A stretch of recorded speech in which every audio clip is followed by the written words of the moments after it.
Good day, students. Welcome to the module DPR3704.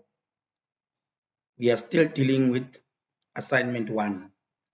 The due date is today, or I should rather say the due date was today. There's been an extension by 7 days, which means you can still submit up to, not wait to submit on the 13th, but submit up to the 13th of March. I'm taking into account that some of you registered very late and that you are trying to make amends and you are trying to amend where you can.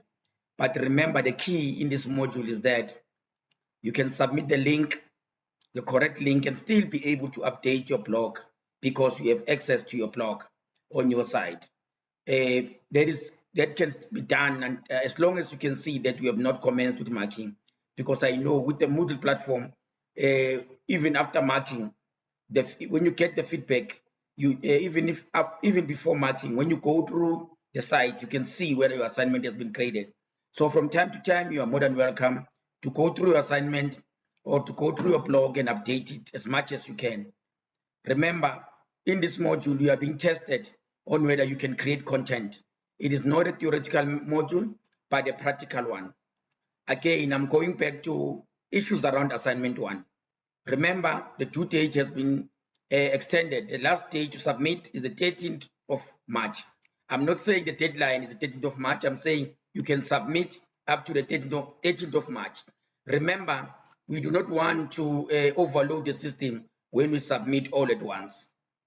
Again, I'm going back to the blog. Ensure that you are using free blog sites. Your blog should be free. You shouldn't be paying. You should select the charity option regardless of whichever blog platform we are using.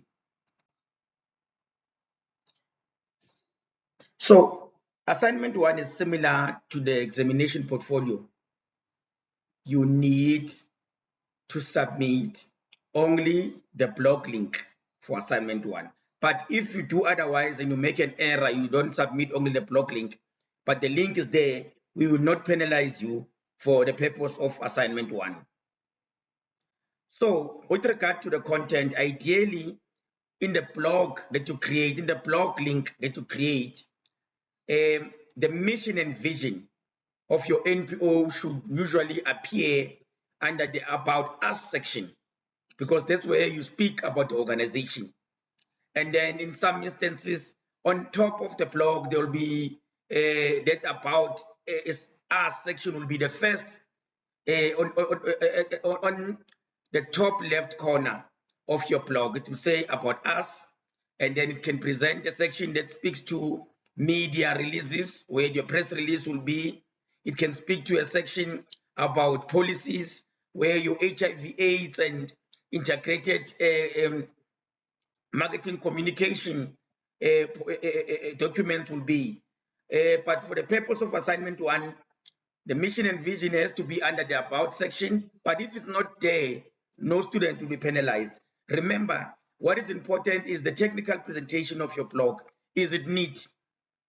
Is it coherent? Is it accessible? So going back to that, the mission and vision ideally should be under the About Us section. And then comes the contact details of the organization. Now you need to provide the full address, the telephone numbers, the email address. In fact, you must ensure that we have a number of a proper number that we can call in order to actually ascertain whether you did really work with that organization. So key, it is important, this one, because that's where we prove the authenticity of your own blog, of your own study, of whether you did what the model requires, which is for you to get the experience from a non-profit organization. And then secondly, you are asked to create social media handles, and you get 8 marks for this. So it's 2 marks for each handle that you create. You're not just creating the handles on the site, but you are also creating the sites on themselves, but there shouldn't be any content at this stage. The only content we require will be for assignment 2, and that is only pertaining to the Facebook interaction for assignment 2. And then the others can be empty for this particular phase, which is assignment 1.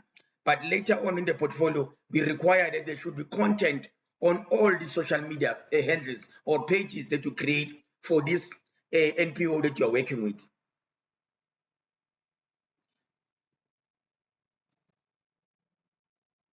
So the handles that you create are for Facebook, Twitter, Instagram, and YouTube. You go onto the UNISA website and you will see what is required. The UNISA website has handles at the bottom. You click on Facebook, it takes you to the UNISA Facebook account. If you click on Twitter, it takes you to the UNISA Twitter account.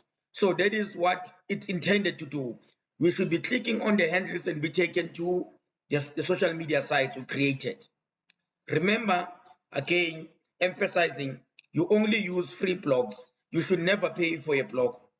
So the option again arises that you should only select the charity one, not a paying blog. Regardless of whichever blog site you're using, don't pay for the blog. Again, critical, avoid simple site because it tends to expire very early, even before your summative assessment is graded. Keep in mind, do not use simple site. And then again, the other issue is you have to write up,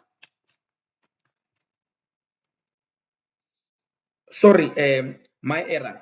You have to upload 4 successful stories. But with this, you must take into account the new POPI Act.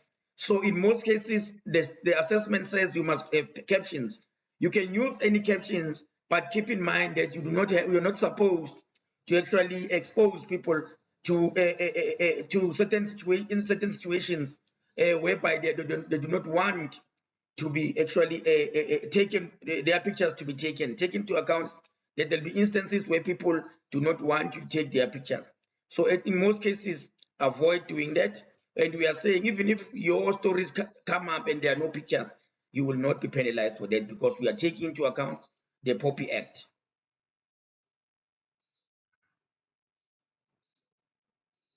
The issue of technical presentation remains important at UNISA and remains important for every assignment.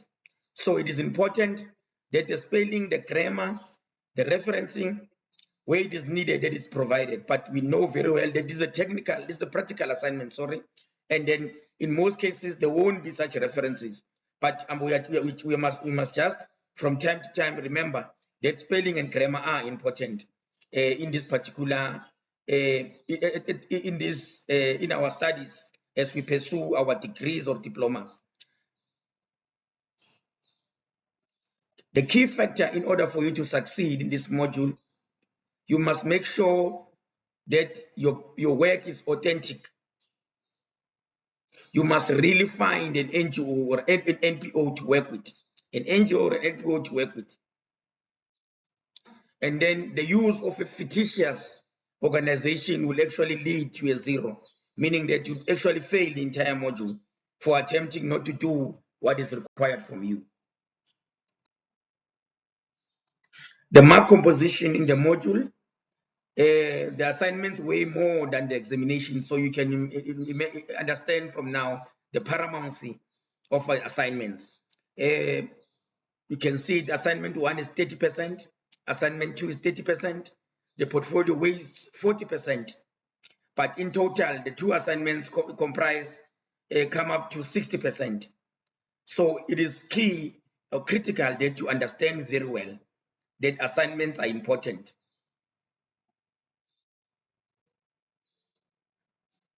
Thank you. That was class number 3 of assignment 1.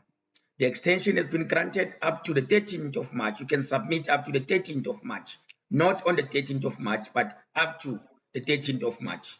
Good luck and thank you.